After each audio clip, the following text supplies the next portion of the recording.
Okay, we'll get started. Thank you everyone for joining us today. I'm Diane Obey with the Alberta Spore Support Unit. Welcome. Just to start off, I want to mention that I do acknowledge that I live in Treaty 6 territory. And if we could all take a moment to remember that we live in the traditional lands of First Nations, Métis, and Inuit, whose cultures, histories and languages still enrich our own communities. And also a little bit of housekeeping before we start. Please turn your video off just for privacy reasons and for the purposes of the audio being a little better. Also, if you have any questions or you want to ask, just make any comments, please use the Q&A or chat in Whova, and my colleague Christine will be collecting those and asking Jeff as we go along. And Jeff is quite happy to answer questions as we go. He'll pause during his presentation to do that. And if you have any technical difficulties, or difficulties, please just ask Christine for help. One of the things we find is if you leave the session and come back again, sometimes that magically helps everything. So Jeff Round is here today to talk about Health Economics 101. Everyone's an economist, they just don't know it. So Jeff is the Director of Economics in the Institute for Health Economics here in Edmonton. And he specializes in decision analytic modeling and HTA. And I'm hoping you will tell us by the end of this what that means. But there is real world application to what he does. Some of the applied projects, for example, he's done evaluations of end-of-life care, elder care, and dementia. And also another example is the interventions for the treatment of depression. So real world applications for what he does. So I'm looking forward to hearing how I am a health economist and just don't know it. So over to you, Jeff. Thank you very much, Diane. Just double check, I've taken mute off. Yep.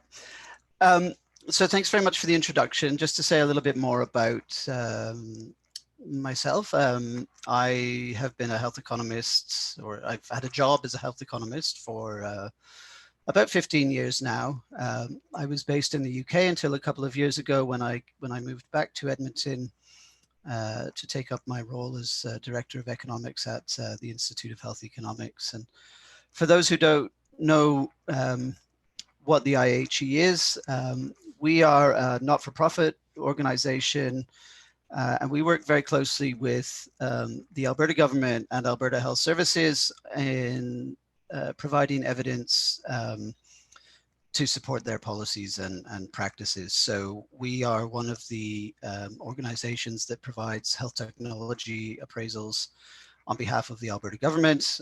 We work with Alberta Health Services research groups, and we work with academics here in Alberta and across Canada, and occasionally on a global level, to generate evidence around the best use of different kinds of technologies and policy in healthcare. So we work on things like clinical trials, or developing new pathways for treatment, and so on, with all sorts of range of clinical specialists and statisticians and other experts in their own areas. So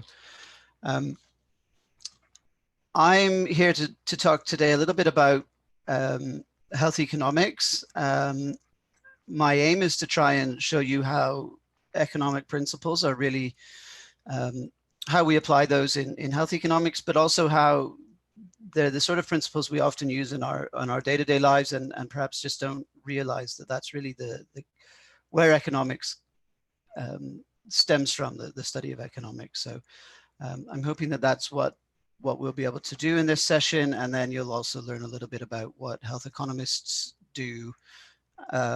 We only have an hour, so I can't promise you'll be a health economist at the end of this, but hopefully you'll have a little bit more understanding of what exactly it is we do and how we are involved in the health system.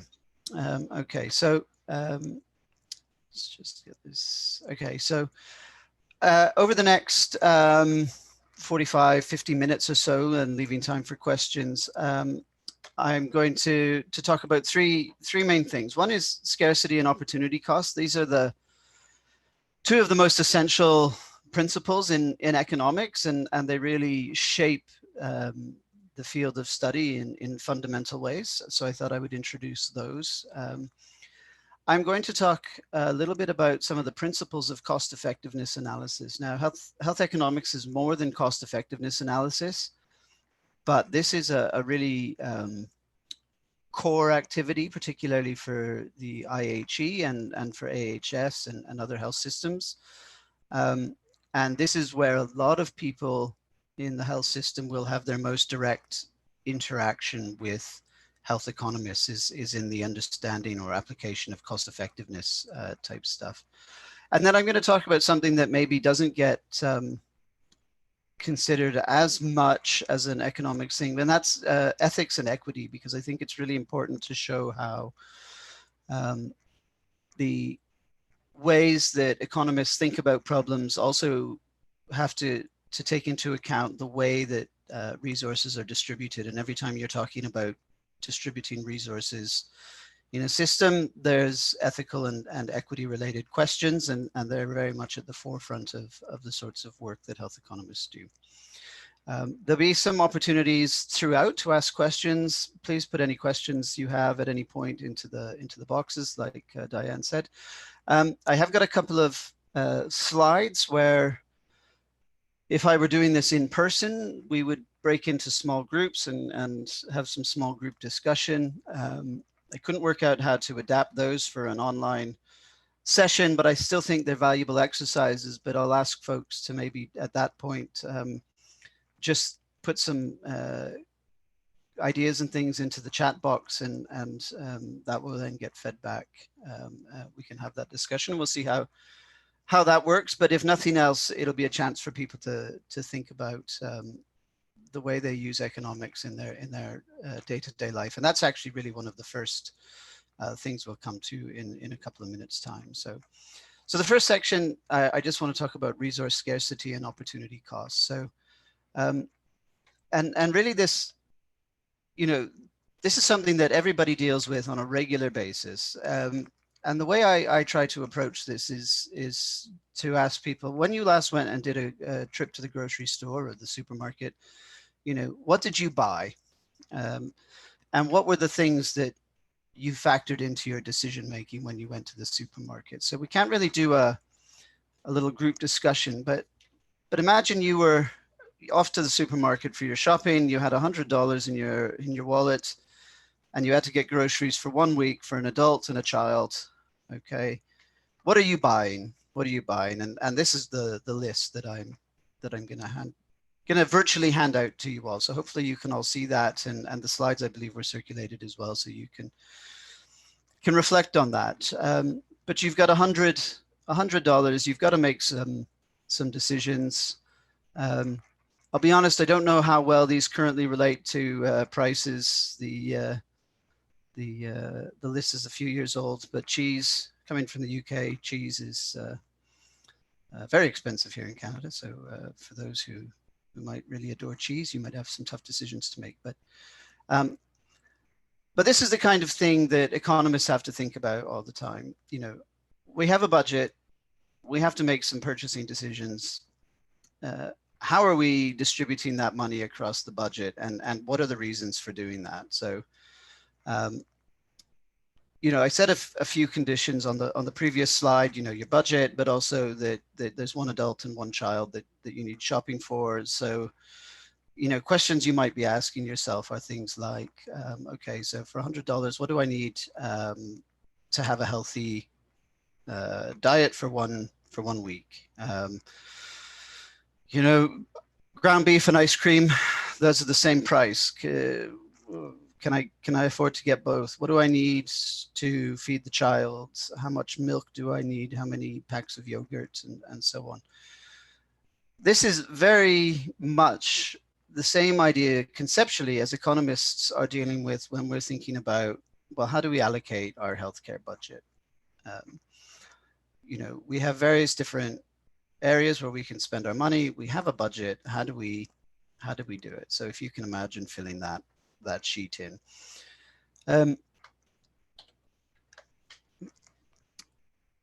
So the next thing I want you to think about is, okay, well, what happens if the things you're buying at the supermarket, what happens if your budget is reduced for some reason? This week you only have $75 because I don't know, there was a car repair, or the electricity bill was bigger than you anticipated, and you're a little bit squeezed, and you've still got to get that same amount, or you still need to feed the same number of people for the same amount of time, but for a reduced budget. You know, the numbers there are the same. The supermarket isn't interested in what your weekly allocation of grocery money is. So we've got to make some choices, and this is really, you know, what I'm hoping people start to think about here is, okay, what are the trade-offs I have to make here? What I was hoping to purchase last week, I can't get the same thing. So maybe I have to give something up, the cheese, in order to get more of something else. Those bananas might go pretty far at 50 cents each, or a 5-pound bag of apples as an alternative. So this is really the core of what we do. We have this resource scarcity, which is reflected in our budget. And every time we have to trade off one item against another, we're thinking about, even if we're not thinking of it in this way, we're thinking about opportunity cost. What am I giving up in order to get something else? If I really want that ice cream, what do I have to give up to get it? And that's the concept of opportunity cost and resource scarcity in a nutshell. So this is what we mean when we say everyone is an economist. People have to make these decisions all the time. In every sphere of life, we make these decisions constantly. We think about how much we can afford for rent or mortgage, how much we can take on for our cell phone contracts or for our holidays and so on. And we think about what we have to give up in order to do those things. So really, you know, this is economics, some of the, like I say, the core principles of economics. So, you know, when you're thinking about this, you know, what changed and why, and what I'm going to address now is this in the more familiar context of the health system, and go through an example that looks very similar in terms of its structure, but in relation to the health system. Okay, so it's the healthcare budget debate. You know, imagine we've got a regional area with a healthcare budget, and the government has allocated $100 million in extra funding to the system. And just, you know, so for clarity, we would say, you know, in real dollars, so above any sort of inflationary increases that might be provided. So this is genuine new money to pay for new services, not just to pay for services that cost more through inflation. So how should we allocate that budget? There's some decision maker somewhere in Alberta, that's in, you know, in AHS or in the Ministry of Health. How are we going to allocate that money? Well, here's one possible shopping list, as it were. We could allocate that money across a wide range of different programs in the health system. So this list could be, that money could be allocated anyway. I've used some examples here. Oncology gets the largest increase. They get 25 million of that. Oncology as a specialty faces a lot of high cost drugs, increasingly so they've asked for more money. Gastroenterology, no growth in this case. We've decided not to provide any more funds to them, and then a distribution across the rest of the programs. But as with the you know, the sort of real world example, the real life example, this allocation could change depending on any number of factors or preferences across the decision makers. I'm not sure what happened to the infectious diseases line there. We've got a giant E instead of a TI, so apologies for that. So you've got that allocation, but we've got a new technology now. we've got a cure for hepatitis C, if we can imagine that, and that has a budget impact of $15 million. So on top of the services that are already existing, we're asking, can we afford, or should the health system pay for this hepatitis C cure? It's going to cost $15 million to implement this treatment, but we only have an extra $100 million, and we'd already allocated all of that. So what happens? So what should be sacrificed in order to pay for it? Remember, this is the resource scarcity and opportunity cost concepts coming to the fore. We only have an extra $100 million to spend. If we want to pay for the hepatitis C, what would we have to give up? What is the opportunity cost in order to afford that new technology? Well, for $15 million, we could not spend any additional money on cardiovascular therapies or neurology or pediatric mental health or family medicine. We could only spend 60%. It would be 60% of what is currently going to oncology. So they could still have $10 million, but they wouldn't get the full 25. Or it's the same amount as the allocation across musculoskeletal, ophthalmology, adult mental health, and infectious diseases. So this is just a simple format of saying, we'd have to give up any increase in spending in cardiovascular disease in order to pay for the hepatitis C treatment. So unfortunately, I couldn't work out how to do voting with the online system, but everyone will have a different view on what should be given up and why. Infectious diseases, for example, rightly so, is at the forefront of everybody's mind. We have a renewed focus on infectious diseases and public health. So maybe we would not be willing for, many reasons, including the political, to not forego spending there. So we'd have to move it from somewhere else if we decided it was worth it. So if we'd had a chance to think about that question, how should we allocate that money? Another question that goes alongside that is, what do we need to know in order to make our decision? What's missing at this point? At this point, all we have is information on the costs of each of those programs. Now, I don't know any economists really who only want to know about the costs of a program, because economists, like I said, are interested in opportunity cost. And to understand opportunity cost, you need to know what the outcomes are. So what are the outcomes that we're buying here for this? So what if we had more information this time about outcomes on these programs? So one way of looking at outcomes, and there are many ways of looking at outcomes, is to look at, what is the impact on health for spending in each of these areas. So I've added a column here on the health impact, and here we're calling it years of healthy life produced. Health economists have a lot of different terms here, one of which some of you may be familiar with, the quality adjusted life year, which is commonly used. We could also look at more natural units related to health, like mortality or various measures of morbidity. But for here, we're just going to talk about years of healthy life produced.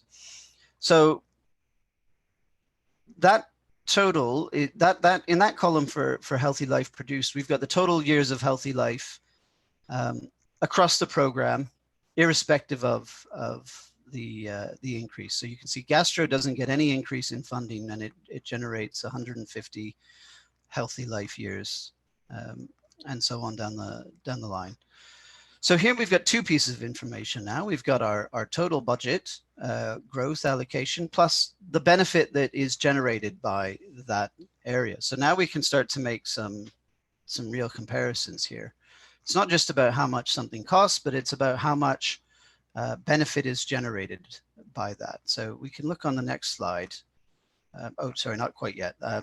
So one option is to take a little bit from each budget. So with this we've got a new column here. So I'm just gonna move my thing, which I'm not sure you can see. We've got the cost per year of healthy life generated here. So we can compare now across these different programs what the value of doing that activity is. So if we gave 25 million to oncology and it generated 250 years of healthy life, that extra money, that's $100,000 per year of healthy life generated by that new money. We can see in other areas like pediatric mental health that if we gave them 15 million new dollars and they generated nearly 1900 years of healthy life, that they're actually generating that year of healthy life at a cost of $8,000.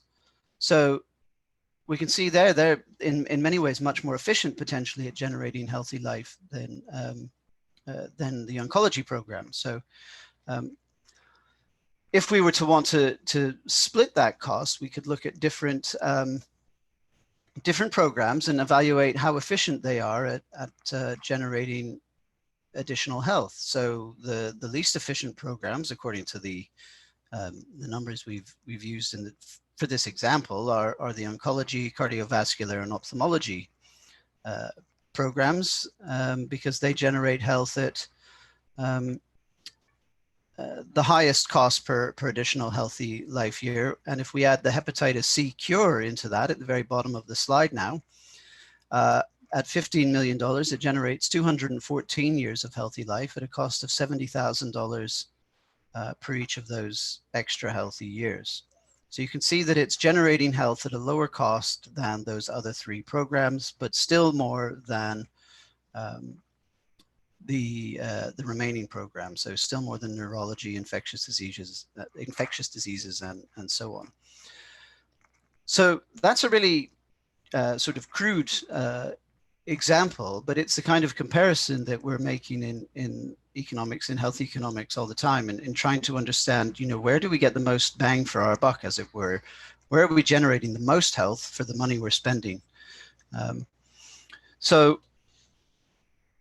we have other options too. So in that case, we had $100 million to spend, and we had to make some decisions about how to spend it, and then whether or not to introduce this new technology, this hepatitis C cure. And that's a very real problem that people face, and it's a problem we're faced with in the health system all the time. There's always new treatments coming down the pipeline, but there's not always new money. We all know we're in a fiscally constrained environment at the moment. That doesn't stop new treatments being developed and new ideas for improving care, but those cost money, and we have to think about what has to give in that way. There is always the question about what if you could increase the budget? Sure, more money, that's no problem. We could just have everything then, right? But of course, no, that's not the case, because health isn't the only thing where there's a demand on people's money. One way to increase the budget is to increase taxes. That's not an in-year solution if you need the money this year, but also that comes with additional costs. Politicians are oftentimes very reluctant to increase taxes because the opportunity cost then falls on the taxpayers, and taxpayers are voters. Another option is to transfer money from other parts of the public purse. So, maybe health should get more. If we have the same amount of money across every government spending program, maybe we need to allocate more to health.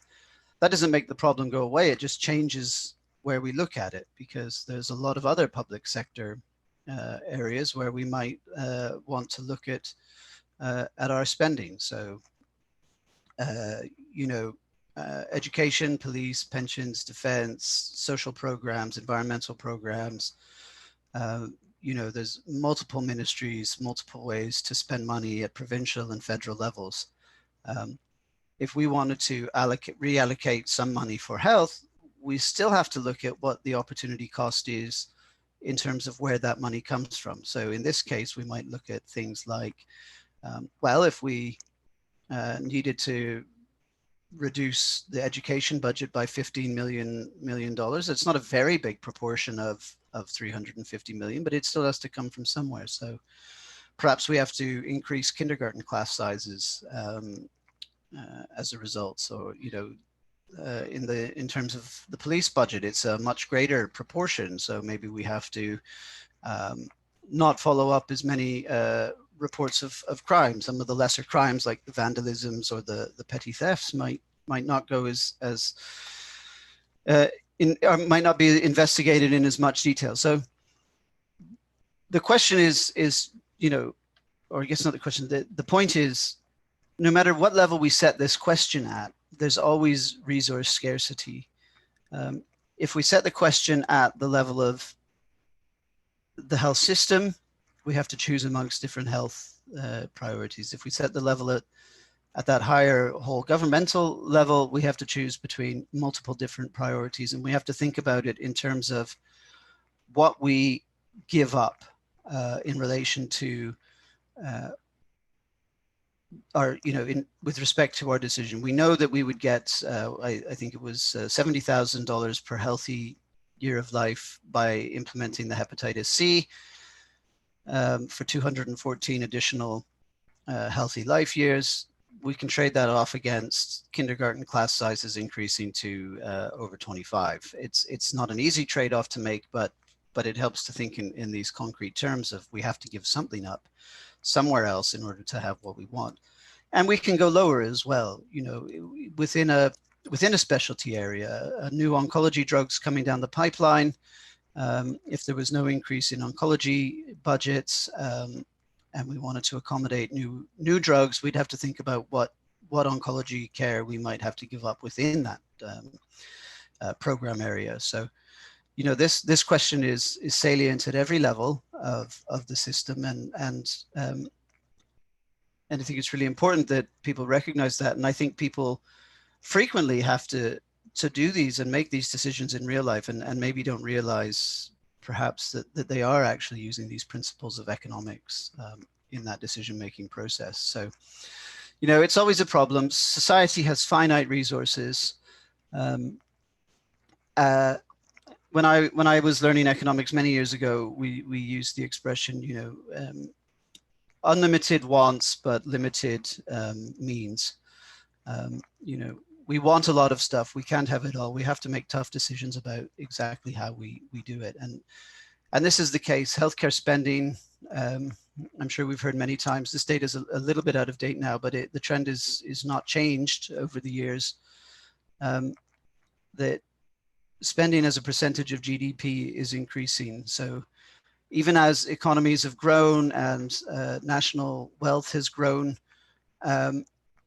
the proportion of that is spent on healthcare has also grown. The US is obviously very much an outlier here, but you can see these OECD countries, largely European, plus Japan and Canada and New Zealand in this graph. That trend is upwards from about between 5 to 7% back in 1980 up to sort of 9 to 11% now. So healthcare is taking up a greater proportion of our spending over time, and we have tough decisions about how to fund all of that care to make. So, and this is the last slide on this section. So just as a takeaway message around opportunity costs. So that's the opportunity cost of any choice is the value of the best alternative choice that you have to sacrifice in order to pay for it. So we need to consider what else could be done with resources and what would be the benefits of these different choices we'd make. How much are we giving up in order to have something? So that's my sort of takeaway there. So, you know, this is a question from me to you about, you know, maybe you could think about how could the concept of opportunity cost help you identify a bad decision. You know, the answer really is from the slide before. If the value of the next best alternative is greater than the value of the choice you've made, then you've made the wrong choice. If we were funding oncology, per our example earlier, instead of hepatitis C, we'd be giving up health. We'd be leaving health gains on the table in order to fund oncology instead of hepatitis C. So that's where we're at with that. So Diane and Christine, I don't know if there's been any questions in the question or chat box, but this would be a great time to have some. There is. There's one question, and it may be something you're about to address. So if you Sure. are, just say so. But it says, how does the criteria for decision making about resources change when the budget decreases rather than increases? Yeah, I mean that's a great question. I do have some slides later on in the deck that may address that in a very practical fashion. So I might come back to it, but you know, the criteria don't change necessarily. We still want to think about what's efficient and what's best, but we may just have to stop paying for the least efficient things potentially. And I've got a slide shortly as well, which may illustrate how that might work. So if the question hasn't been answered by the end, let's come back to it. And we'll try and add some more around that if that's okay. Was that the only question for now? Yes, that was the only one. Thank you. Okay, great. Okay, so principles of cost effectiveness analysis. I don't want to spend too long on this, just because whilst this is the sort of bread and butter of what health economists often do in their day-to-day jobs, there's lots of subspecialties in health economics. But again, like I said earlier, this is the one where most non-economists probably have an interaction with health economists, is in the cost effectiveness analysis. I just want to set out some principles of how we do things, but not go too much into the technical components of what we do, because you know, we've got a very short time together. Economic evaluation. Cost effectiveness analysis is a form of economic evaluation. Economic evaluations can take many forms. People are possibly most familiar with cost benefit analysis. That's often in media coverage of different projects. You know, a government wants to build a new highway. They've done a cost benefit analysis, and they say that for every dollar we spend on this, we're going to get $8 back in benefits, that kind of thing. That's a form of economic evaluation. We do this because, as I've said, healthcare budgets are constrained. We might have waiting lists for common procedures. We might have no funding for some new technologies or older technologies. And reimbursement of new technologies has an opportunity cost. So just refreshing those ideas. And so we have to have a system for thinking about how to make these choices. And so economic evaluation is just one of those. It's an explicit, structured, and transparent approach to comparing different courses of action is one way that I like to try and describe it. And by explicit, structured, and transparent, what I mean is, you know, a good economic evaluation very clearly sets out the problem that it's trying to answer, often framed in, is X cost effective compared to Y, for example. It's very clearly structured. We know how the decision is being taken. We know how the problem is being addressed. And it's transparent, so that even if you're not an expert in the techniques that are being used, you could read what's written and ask questions for clarification. You know, that there's an openness about it that allows for debate, because a lot of what happens in economic evaluation is it's a social science. So there are lots of decisions made by humans, and when humans make decisions, they bring biases, implicit or explicit, to their decision making. And I'll show some examples of where that might come in a few slides. But you know, but if you're open about where you've made decisions and why you've made those decisions, it allows people to bring in additional information that's not necessarily included in the economic evaluation. But at the core of it, what we want to know is, how effective is the treatment under consideration? How effective are alternative treatment options? And what is the cost of each treatment that we're looking at? And that's, you know, sort of the boiled down version of an economic evaluation. And this is a simple decision tree that is at the core of a lot of what we do. We have two treatments, A or B. A patient can get either one of those. or a system can choose either one of those, what are the costs of each of those treatments and what are the effects of each of those treatments? And then we can compare them. The costs of A minus the costs of B, and the effects of A minus the effects of B. And then we get the cost per effect for those treatments.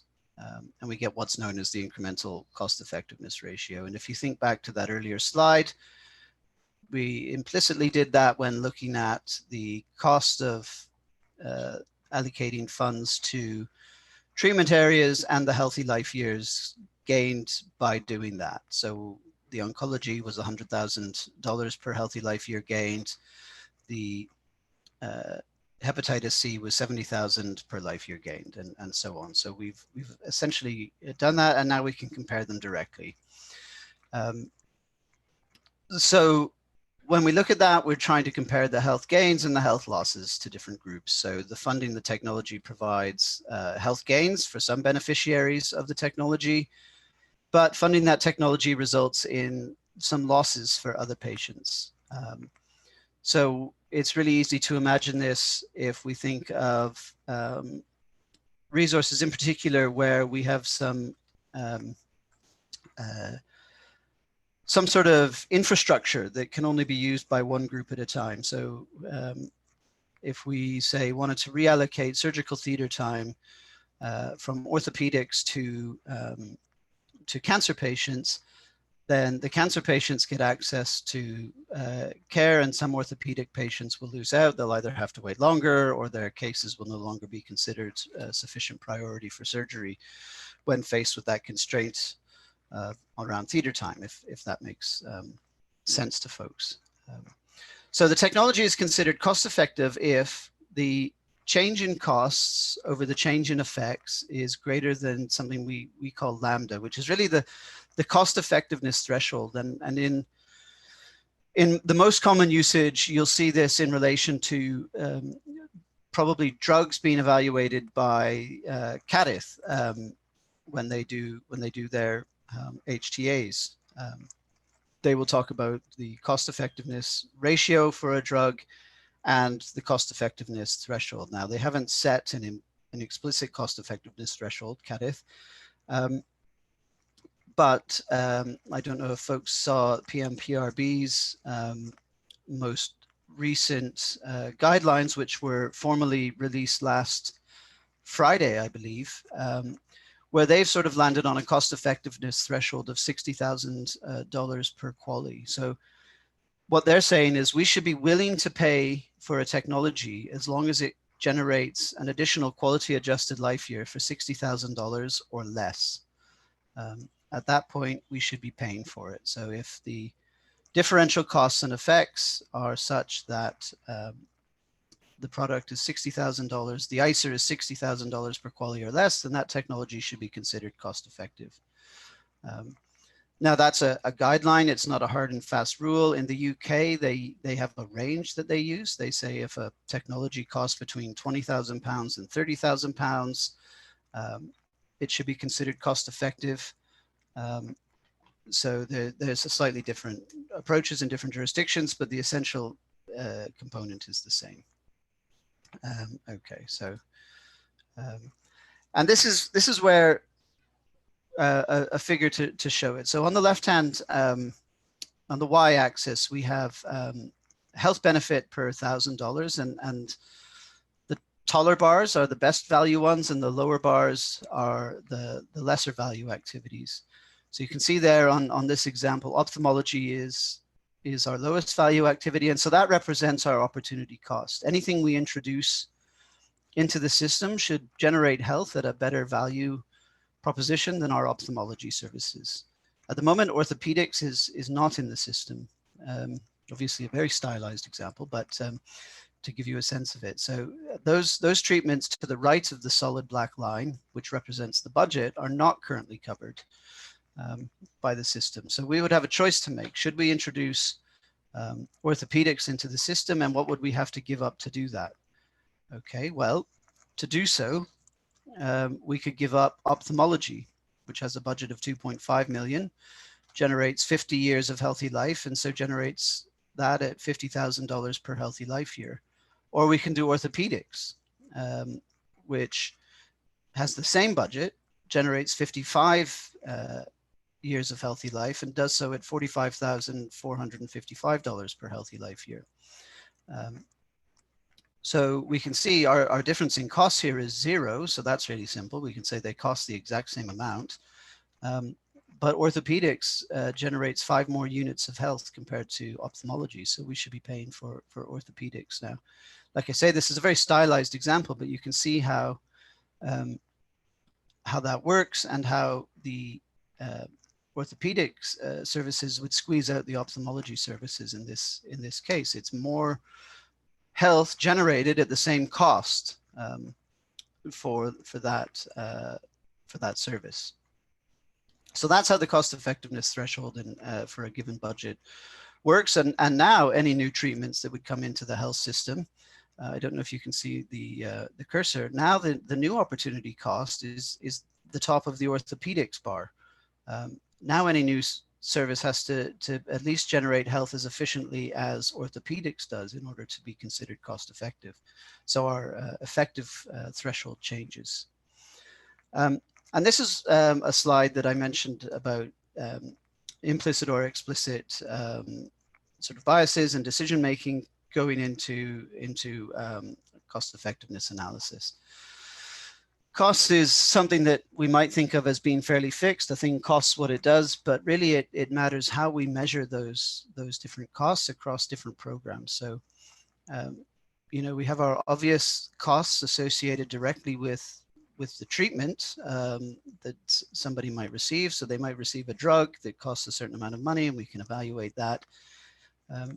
But we have to think about all the other care that goes around that potentially. So these other healthcare costs where we've got diagnostics, monitoring, inpatient and outpatient care.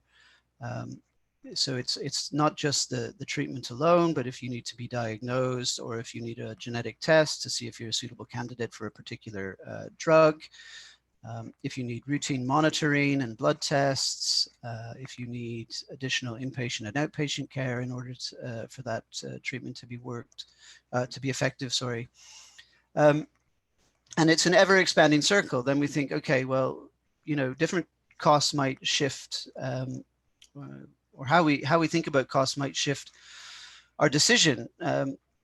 If the health system isn't responsible for paying for care at home or in the community, then, you know, just thinking a product is cost effective to the healthcare system doesn't mean it's good value overall, because somebody else has to pay for that community care or home service, whether it's the patient or a different government department and so on. So it may push those costs out elsewhere.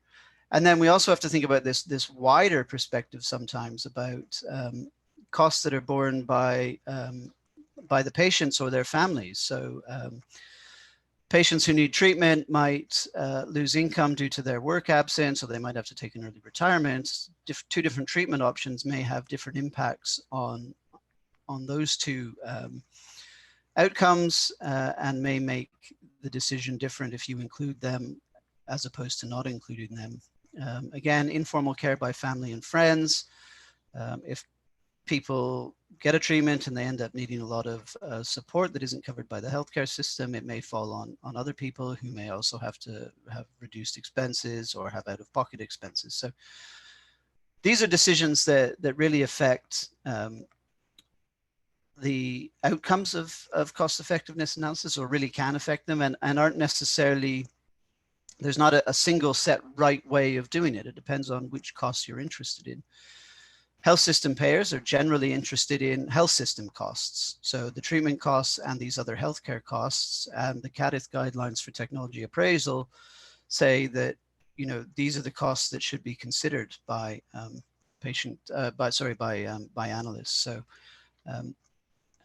that's typically what's included, but often health economists will do a second analysis alongside so that we can see, you know, if you included these other costs, what would the outcome be? Because decision makers should have access to that information. Okay, so this is another opportunity to stop and ask questions. I realize I'm probably running a little bit behind schedule, Christine, so I'll maybe take some questions now if folks have them, but then and then move on to the next section and just try and hit the highlights there. Yeah, I was just going to give you an update on timing. So good call on that yourself. There are a couple of questions Sure. over in Whova. The first one is about patient-centered equity-based value agenda as a guideline. And I asked for clarification on that question. And so what I have is the trend today is for value-driven cost analysis. The value itself is related to patient needs and context, like low income, marginalized, etc. So my question is how about applying this value-driven framework to compare opportunity costs that we're discussing? Okay, that is very much the next section. So I will come to that in just a moment, if that's okay. And what was the other question? Yep. The other question is, I understand that healthy life year gained is the most common measure, but where does quality of life fit in, and quality as defined by the patients themselves? Sure. So I didn't really go into that very much, although it is an area where I've done quite a bit of research myself. So the quality component comes from patient-reported outcomes, or at least it should, in my view, come from patient-reported outcome measures when we're talking about quality-adjusted life years. Life years is very easy to measure. Like, you know, you just add up the number of years that a person is expected to live after treatment. It's adjusting for the quality component, and the way we do this is ask patients how about their health, and there's many different ways of doing that. Common in health economics is to use a tool called the EQ5D, which is simply a questionnaire with 5 questions on it that asks about people's their general quality of life based on questions around pain, depression and anxiety, whether they can do their usual activities, whether they can look after themselves, and if they are mobile. So it's obviously not a full picture of their quality of life, but it's trying to take a snapshot of across these 5 areas of health, how people are feeling on a scale of essentially 1 to 5. There are a lot of other tools that can be used. In Canada, there's frequently something called the Health Utilities Index that's used. It was developed in Canada. It asks about a larger number of areas of health. And there's a lot of different questionnaires for people with specific illnesses. So there's questionnaires specific for people with cancer, and then within that there's subsets of questionnaires which are specific to people with certain types of cancer, because different types of cancer can have different effects on different domains of quality of life. So that quality component we try and include that by asking patients or using data that's been generated from previous patients having been asked about, you know, how their illness is affecting them and how that treatment has changed the impacts of that illness on their quality of life. And I would love to talk about that more on another occasion, because it's, you know, it's one of my favorite areas of research. So if anybody wants to follow up on that, they are welcome to get in touch directly. So I'm going to come back now to that patient equity component, because this is really the final section, and I think this gets to what this person is asking about equity factors, because this is really important. There's a principle in economics that equality is equality is equality, in the sense that, you know, when we add up a quality adjusted life years, we don't always explicitly talk about different components of equity within that process. But that doesn't mean these aren't important elements in our decision making. There might be lots of areas that we think are important for decision making that aren't considered explicitly within the decision analysis framework. So some of the ones I've listed here: disease-related factors, socioeconomic factors, technology-related factors, and opportunity cost-related factors. So we've got some examples of things here. So where people have looked at equity. So disease severity, disease prevalence, whether a disease is life-threatening or whether it's chronically disabling. These are all things that research has shown have been important considerations to people in the past. Socioeconomic factors are also really important. So what are the impacts on the distribution of health across age or sex or gender or geography or ethnicity or race that may not be captured within the decision analysis framework? What is the impact on productivity, which might be around, you know, if we treat one patient group, that will get them back to work faster. That's good for the economy. That's good for other people. But, you know, is that fair to the people who lose out as a result? So, and then we've got some of the technology related factors. You know, what is the safety profile of this technology? How big an effect size are we seeing? How confident are we in the effect of the technology that's being discussed or being evaluated? So there's a lot of different factors that may not make it into the number crunching component of the economic evaluation, but that are still really important to health economists and to decision makers. And one of the reasons health economists don't include them necessarily is because we don't have very good methods for doing so yet, although there are a number of people working in that area. A few weeks ago, there was a textbook published on how to do some equity-based analysis within health economics by Richard Cookson from the UK. So I recommend people look that up if they're interested in this area. It's quite technical, but you know, some of the key principles are there about, okay, we recognize that this isn't part of our quantitative component of our decision-making process, but that these things still matter. So, and we have this emerging empirical evidence base around this that, you know, people are starting to look like what matters to people about how we spend our healthcare resources. So a lot of people talk about rare diseases at the moment. That's a big priority in Canada, and orphan drugs. We look at, so well, that's all rare disease ones. You know, there's other areas that we can think about. End of life is an area where I've done quite a lot of work. You know, should we prioritize patients who are approaching the end of their life? What, you know, should they be given special consideration and so on? So there's all sorts of different areas that we can talk about in relation to patients and equity and how we do that. Of that emerging empirical evidence base, we are finding some consistent things, which is that rarity doesn't matter as much as we thought it does, but severity does. The availability of alternative treatments matters quite a lot. So, and by that, we mean, you know, where people have no other alternative, it seems that people are willing to spend a bit more to get them a treatment, any treatment. But where there are already existing therapies, you know, the addition of another therapy to the menu is less important. And catastrophic drug costs matter to the public, which is that people don't want to see other people going broke in order to afford medicines or to have access to medications.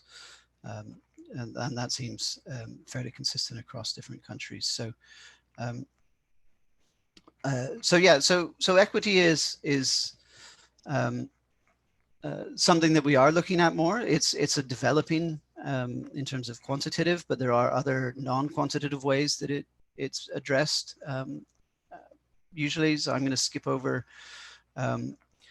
to some of the final slides just quickly to show you, just in the interest of time, to answer that question. One approach that not mule criteria analysis, that should say multi, that TI turning into an E bug is caught me out again on this slide, I'm afraid.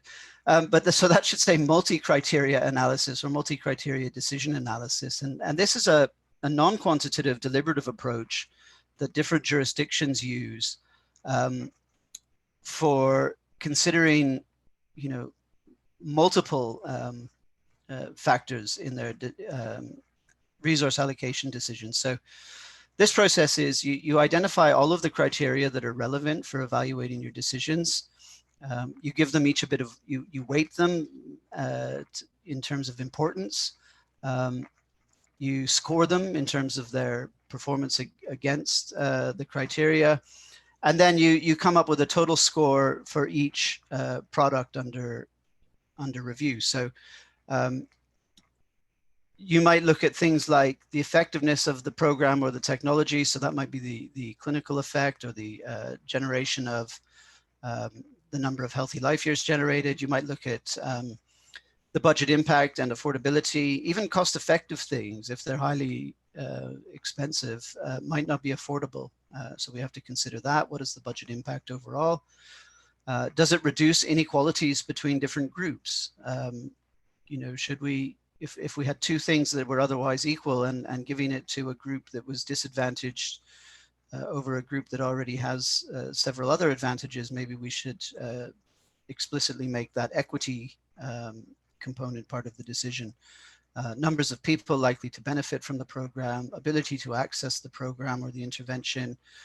Canada's faced, like some other countries, but you know, we have a lot of people in rural areas and rural settings that will struggle to access treatments that are only available in you know, regional centers like Edmonton or Calgary. So that sort of thing might make a difference if we said, oh, we could fund a drug or we could fund a machine. The drug is slightly less effective, but it will reach more people, or more people will be able to access it. And we include the cost effectiveness or other health economics evidence in this. So to try and address some of those equity things, whilst the methods are developing in terms of explicit inclusion and economic evaluations, we have other approaches that we talk about that where we try and bring those equity components and those non-economic components into the decision-making process. So I hope that goes some way to answering that other question. And also, I know it's about 12:58, so that was very much at the end of what I was going to say. And the slides that I had to rush past were primarily about that same topic and thinking about how we do things like which, you know, that might be relevant to MCDAs as well, about choosing which criteria to include, how to determine the importance and the scores and so on. So, you know, these are complicated processes that people are trying to address as they recognize the importance of equity as part of the decision-making process. So I think that's it from me. I do have a few more minutes if there's folks who have questions that they would like, if there's any questions that people would like to ask still. So Sure, I can stay on the line. Thank you, Jeff. We can, if you'd like to stay on, if there are any questions that people would like to ask after the session, we can stay on for a few minutes. Thank you. But yeah, so much goes into the decision making around healthcare budgets. I think it's a little more complicated than grocery shopping, but I will think of this next time I go grocery shopping. But thanks for giving us a little bit of an insight into, or, you know, giving us a glimpse behind the doors of health economics and what your work consists of. So just to everyone, thank you for attending the session. And if you are interested, we have our studentship presentations this afternoon. It's always great to support them. So at 2 o'clock today. So please do that. All right, thank you again, Jeff, for the presentation, and we'll stay on for a few minutes, but this session is officially ended at this point. Thank you. Thank you for having me.